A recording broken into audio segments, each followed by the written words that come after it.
当时我也是看到网上一个新闻说，只要一提到撒贝宁，那个张老师就会翻脸。哦，为什么？为什么？为什么？为什么？撒贝宁，对，没问题。撒贝宁，你换一种方式撒贝宁，你换一种方式。撒贝宁，自己做喇叭。完全没有这个问题，因为我们认识到现在18年。那会儿小撒22岁，大学没毕业呢，后来毕业了吧？后来就拖了很久嘛。那个，我们2个人在一起呢是非常好的伙伴，所以，我和撒老师其实从来没有过任何的不和。有人可能会说，我们曾经在一次节目里面呛呛过，然后在那个节目里面呛呛，也是因为我们原本是朋友，我们才可以在一个节目里面呛呛。其实什么都没发生，回避一下。对，就是想找茬，怎么着都不对。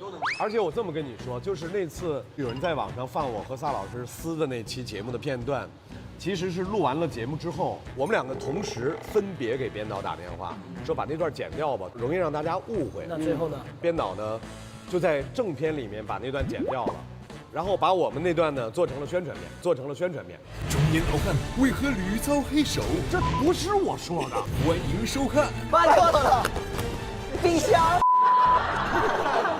当我们看到这个宣传片之后，是我和小撒，我们几乎同时给对方打电话。我们问对方的就一个问题，说你看到了吗？看到，没事吧你？哎，跟我没事，你没事吧？我说没事这样，因为节目需要宣传，撒老师曾经在我们节目里面念过一段广告词。哦，真的吗？细腻的冰淇淋不仅口感细腻，心思同样细腻。现在冰淇淋要回归舔的起。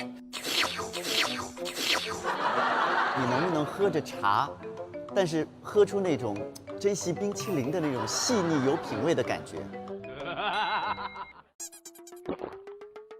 OK， 你要先尝一口是什么味儿？好的演员还需要尝吗？对于年轻人来讲，喝茶可能是能让生活静下来，但是大多数年轻人要的是沸腾、热血、清新和有味道。我觉得珍惜是更好的选择。哎，这个怎么样？还好啊。你给珍稀冰淇淋开发了一个新的口味，鸡汤味儿。哇，珍惜真是个好品牌。